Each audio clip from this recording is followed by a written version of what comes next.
অসম চৰকাৰে ৰাজ্যত নিজৰ অৰ্থনীতি টনকিয়াল কৰিবলৈ আৰু ৰাজহ বৃদ্ধি কৰিবলৈ সুৰাৰ দোকান যোৱা সময়ছোৱাত যথেষ্ট বৃদ্ধি কৰিলে এই কথা আমি সকলোৱে জানো। এতিয়া সুৰাৰ ব্যৱসায়ীসকলক তেখেতসকলে জোৰ জুলুম কৰি সুৰাৰ বিক্ৰী বঢ়াবলৈও নিৰ্দেশনা দিয়া বুলি এটা তথ্য প্ৰকাশ পাইছে। যি সময়ত অসমৰ মুখ্যমন্ত্ৰী ডাঙৰীয়াই অসম বিধানসভাত ইউনিফৰ্ম চিভিল কোড আৰু কাউ স্লটাৰ আইন কেইখন directive principles of state policy অৰ্থাৎ ৰাজ্য শাসনৰ নীতি নিৰ্দেশনাত থকাৰ বাবে এইকেইখন গাৰ বলেৰে হ'লেও প্ৰৱৰ্তন কৰিব লাগে বুলি যোৱা সময়ত বক্তব্য ৰাখিছিল।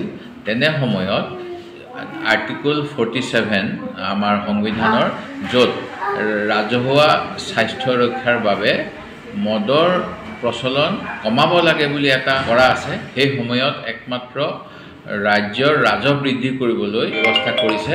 ই অতি দুৰ্ভাগ্যজনক আৰু অসম চৰকাৰে ৰাইজৰ মদ খোৱাৰ ফলত যিসমূহ হানি হয়, স্বাস্থ্য হানি হয়, তাৰ বাবে যি ৰাজ্যিক এখন ষ্টেট প্ৰহিবিশ্যন কাউন্সিল বুলি কোৱা হয়, মাদক দ্ৰব্য নিবাৰণী আয়োগ, এইখনত এজন চেয়াৰমেন, এজন ভাইচ চেয়াৰমেন, চৰকাৰী কেবিনেট মন্ত্ৰী, ৰাজ্যিক মন্ত্ৰী মৰ্যাদাৰে দিয়াৰ পিছতো এই প্ৰহিবিশ্যন কাউন্সিলখনে কোনো ধৰণৰ কাম কৰা নাই।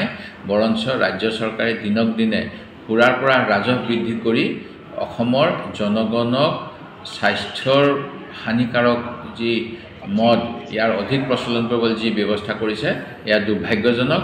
আৰু মুখ্যমন্ত্ৰী মহোদয়ে যোৱা 4 মে তাৰিখে কমিশ্যনাৰ অফ এক্সাইজে যি ভিডিঅ' কনফাৰেন্স কৰি বিভিন্ন জিলাৰ ছুপাৰিনটেণ্ডেণ্টসকলক নিৰ্দেশনা দিলে, এই নিৰ্দেশনা অতি দুৰ্ভাগ্যজনক আৰু ৰাজ্যৰ জনস্বাৰ্থৰ প্ৰতি লক্ষ্য ৰাখি মাদক দ্ৰব্য নিবাৰণী আয়োগখন অধিক সক্ৰিয় কৰাৰ লগতে সুৰাৰ প্ৰচলন কমাবলৈ যেনেকুৱা পদক্ষেপ ল'ব লাগে সেয়া ল'ব লাগে। ইয়াৰ ফলত অসমৰ বহু মানুহে আজি চিকিৎসাৰ অভাৱত যন্ত্ৰণা ভুগিব লগা হৈছে। কাৰণ যি আয়ুষ্মান কাৰ্ডৰ কথা কয়, এই আয়ুষ্মান কাৰ্ডেও বহু সময়ত তেখেতসকলক সকাহ দিব পৰা নাই আৰু বহু পৰিবিজন এনেধৰণৰ মাদক দ্ৰব্যৰ প্ৰতি আসক্ত হোৱাৰ ফলত তেওঁলোকৰ জীৱনলৈ দুৰ্যোগ নামি আহিছে। সেয়ে মুখ্যমন্ত্ৰী মহোদয়ক মই অনুৰোধ জনাইছোঁ, যেনেকৈ তেখেতে ডাইৰেক্টিভ প্ৰিন্সিপলছ অফ ষ্টেট পলিচিৰ নাম লৈ বিভিন্ন আঁচনি বিধানসভাত প্ৰণয়ন কৰে, তেনেকৈ অসমত মাদক দ্ৰব্য হ্ৰাস হোৱাৰ বাবে সকলো পদক্ষেপ আৰ্টিকল 47 অনুসৰি ল'ব লাগে। ৰাজ্যত নাৰীৰ ওপৰত নিৰ্যাতনৰ ঘটনাও যথেষ্ট বৃদ্ধি পায়। আমাৰ বিভিন্ন থানাসমূহলৈ গ'লে বা গাঁও অঞ্চললৈ গ'লে মদ খোৱাৰ ফলত পুৰুষসকলে মহিলাসকলৰ, তেওঁলোকৰ মাতৃসকলৰ ওপৰত কৰা অত্যাচাৰৰ বিষয়ে আমি গম পাওঁ। এই গতিকে ক্ৰাইম এগেইনষ্ট উমেন, যিটো আমি মহিলাৰ নিৰ্যাতন ৰোধ কৰিব লাগে, এই ৰোধ কৰাৰ স্বাৰ্থতো মাদক দ্ৰব্য প্ৰচলন আমি কমাই দিব লাগে।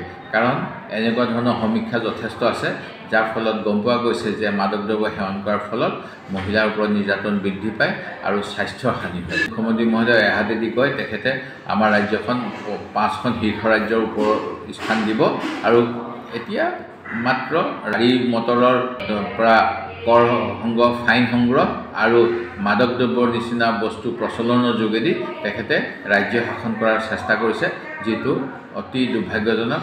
ইয়াৰ গৰিহণা দিছোঁ, এই আইন বিৰুদ্ধ বুলিও মই ক'ব বিচাৰোঁ।